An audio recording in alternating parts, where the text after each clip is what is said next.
Selamat pagi, siang, sore, atau malam dimanapun kalian berada. Pada kesempatan kali ini kami dari kelompok 7 ingin menjelaskan tentang efektivitas komunikasi antar budaya. Sebelum menjelaskan poin-poin pada presentasi kali ini, izinkan saya memperkenalkan diri. Nama saya Arif Regas Firatama. Saya akan menjelaskan materi pertama. Langsung saja. Proses komunikasi yang berlangsung antara orang-orang berbeda budaya tersebut biasanya dipengaruhi oleh banyak faktor. William G. Scott yang mengutip pendapat dari Bakut menyebutkan bahwa ada 5 faktor utama yang mempengaruhi komunikasi tersebut. Yang pertama adalah the act atau perbuatan. Perbuatan komunikasi menginginkan pemakaian lambang-lambang tertentu yang dapat dimengerti secara baik antar manusia yang terlibat. Pada umumnya, lambang-lambang tersebut dinyatakan sebagai bahasa atau dalam keadaan tertentu, tanda-tanda tersebut dapat pula dipergunakan sebagai makna tertentu. Kedua, ada the scene atau adegan. Adegan sebagai salah satu faktor dalam komunikasi ini menekankan adanya hubungan dengan lingkungan komunikasi. Adegan ini menjelaskan apa yang dilakukan, simbol apa yang digunakan, dan arti dari apa yang dikatakan.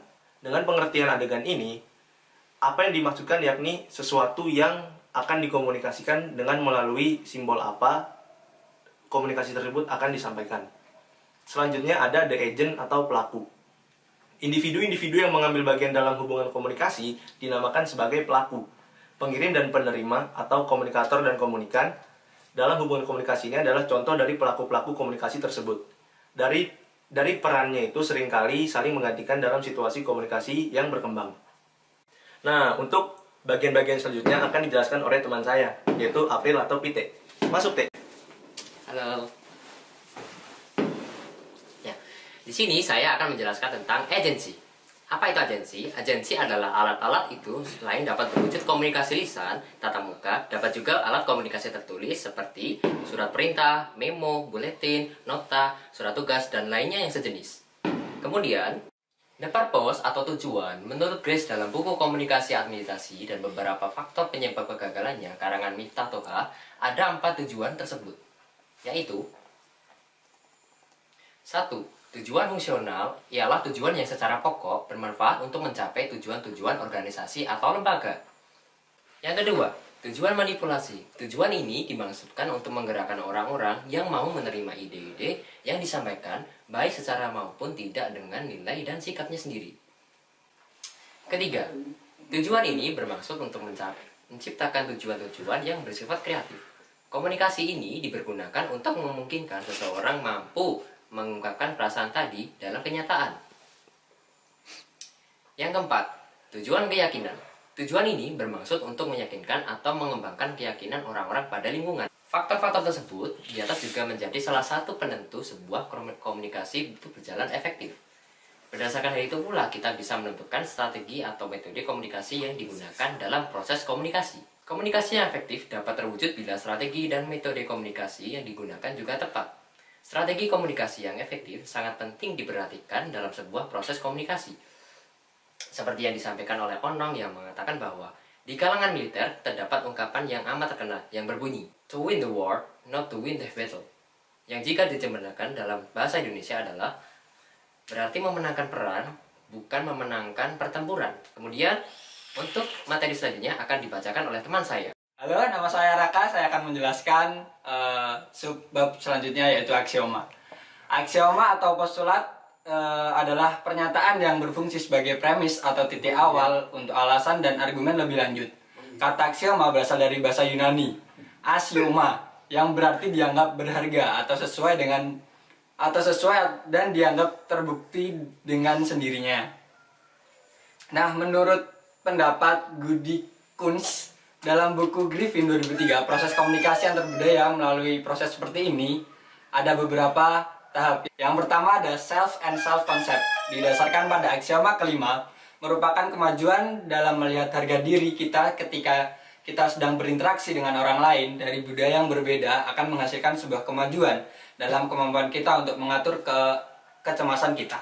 Nah, yang kedua ada motivation to interact with stranger, yang di dalamnya menyatakan bahwa semua kemajuan dalam kebutuhan kita terhadap rasa inklusi kita dalam grup ketika kita sedang berinteraksi dengan orang lain yang berasal dari budaya yang berbeda akan menghasilkan sebuah kemajuan dalam mengatur kecemasan kita. Dan yang ketiga Ada reaction to stranger yang menyatakan bahwa semua kemampuan kita dalam memproses informasi yang sangat kompleks tentang orang lain yang berasal dari budaya yang berbeda akan membuat kita mampu untuk memprediksi tingkah laku mereka secara akurat. Dan konsep-konsep selanjutnya akan dijelaskan oleh teman saya yang bernama Kevin Jananda Purba. 4. Social categorization of stranger. Dikatakan bahwa kesamaan personal yang kita dapatkan antara kita dengan orang lain yang berasal dari budaya yang berbeda akan membuat kita mampu untuk mengatur kecemasan kita. 5. Situational process. Menyatakan bahwa situasi yang tidak formal akan menurunkan kecemasan kita ketika kita berkomunikasi dengan orang lain dari budaya yang berbeda. Yang keenam, connection with strangers.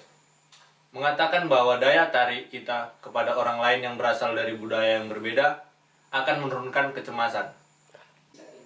Materi selanjutnya akan dilanjutkan oleh teman saya. Selanjutnya ada adaptasi perilaku komunikasi. Adaptasi ini sendiri merupakan penyesuaian pribadi terhadap lingkungan. Penyesuaian ini bisa terjadi mengubah diri pribadi sesuai dengan lingkungan, bisa juga mengubah lingkungan sesuai dengan keinginan pribadi. Nah, selanjutnya ada perilaku komunikasi. Perilaku komunikasi itu merupakan suatu tindakan atau perilaku komunikasi bisa berupa verbal atau nonverbal yang ada pada tingkah laku seseorang. Menurut ahli psikologi yaitu Skinner, perilaku merupakan respon atau reaksi seseorang terhadap stimulus.